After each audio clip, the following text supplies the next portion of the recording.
Welcome to Smellomania, a little bit different perfume review channel. To put it short, I draw what I smell. I get honestly inspired by just testing a fragrance, and then references, colors and stories start accumulating in my head, and I just have to put them on paper. Can you already guess what are these two legendary perfumes I'll be reviewing today? Alien and Angel, the OG ones which started it all. I have a tiny sample of Alien and I managed to acquire a 10 ml vial of Angel.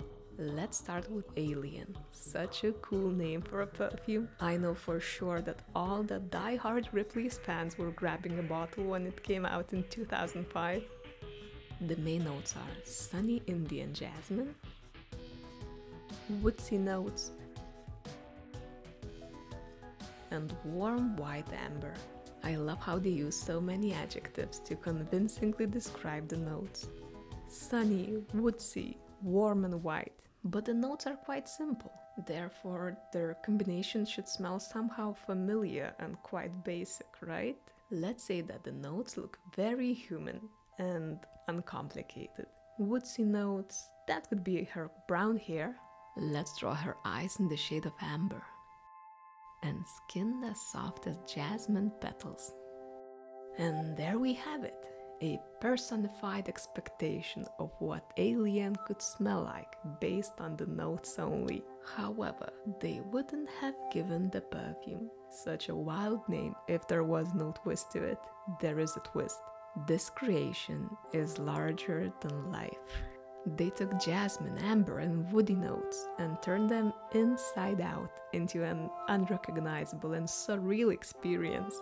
Maybe this alien lady still has amber eyes. Maybe her neck is as long as a log. Or hair shaped like jasmine petals. But she's blue and clearly out of this world. Yes, I'm talking about you, Alien perfume. If I had to give this perfume a color, it would definitely be violet. Fuzzy and furry violet. The smell is very unexpected. Kind of normal, but not really. An absolute love or hate relationship is guaranteed. Also, it's highly seductive, meaning that Alien makes your head feel dizzy. A true soft and furry monster. Very feminine and unique, even up to this day. Alien is sweet and wraps you up in a cozy cocoon.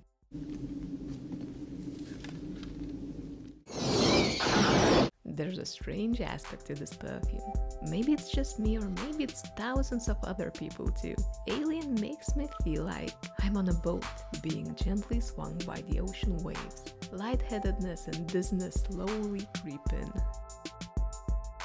Or maybe I'm in the backseat of a sports car, experiencing a swaying ride up and down the hills. You know that brief moment of weightlessness when the car hits a certain point on its way down a steep hill? This is how Alien makes me feel like. Or maybe it's just so seductive that it simply sweeps you off your feet. Nevertheless, it does make me feel a little bit dizzy and lightheaded. Now what about Angel? Released in 1992, it shook the perfume world at the time.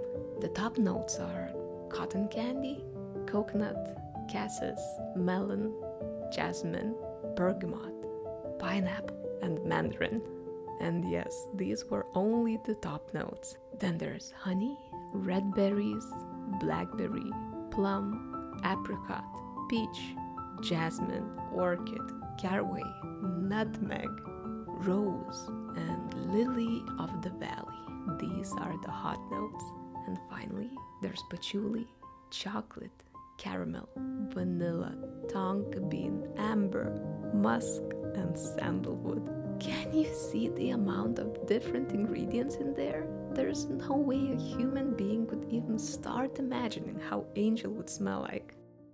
You know what Angel smells like to me? Like a little kid going to the dentist. When mom took me to see one, she used some sweet sticky paste which acted as pain relief medicine. The taste and the smell of that substance haunts me up to this day, giving me the weirdest nostalgia. A few bonus points for the kid in my drawing.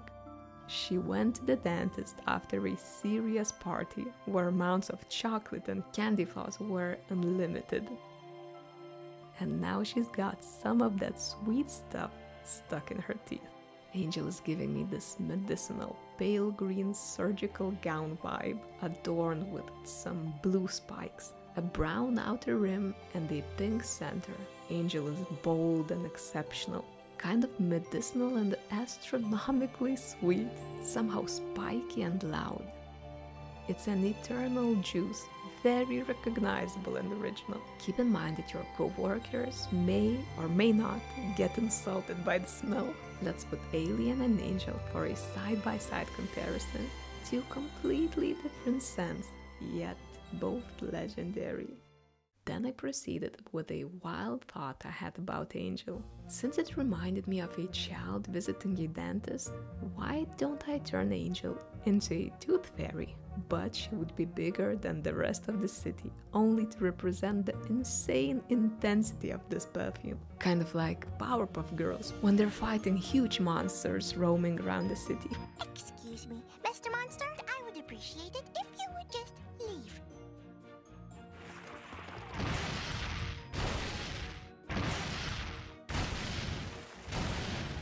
I then quickly sketched my idea of combining two legends in one artwork and proceeded with the main piece. I decided to review these two insanely popular perfumes so that I could pay a small tribute to Mr. Manfred Thierry Mugler, who passed away earlier this year. This man was a visionary, way ahead of his time. I remember a time when I could smell Angel at least on one person during a family gathering.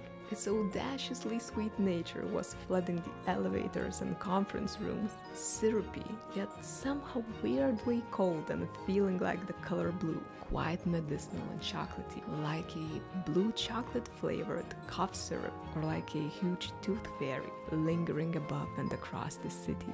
Now Alien is a completely different story, a bit more covert and insanely sexy on the right person. Smooth and seductive cocoon, a deep violet fuzziness, perfect for the cold weather and a very late night out. It hugs you, wraps around your whole body with its insanely intense jasmine tentacles and sweeps every bystander off their feet. An extraterrestrial being, a furry violet monster dressed with provocative stockings and red high heels, and they're rocking on the waves on their tiny boat. That was all for Thierry Mugler's Alien and Angel. Thank you so much for staying with me on this journey. See you soon. Bye.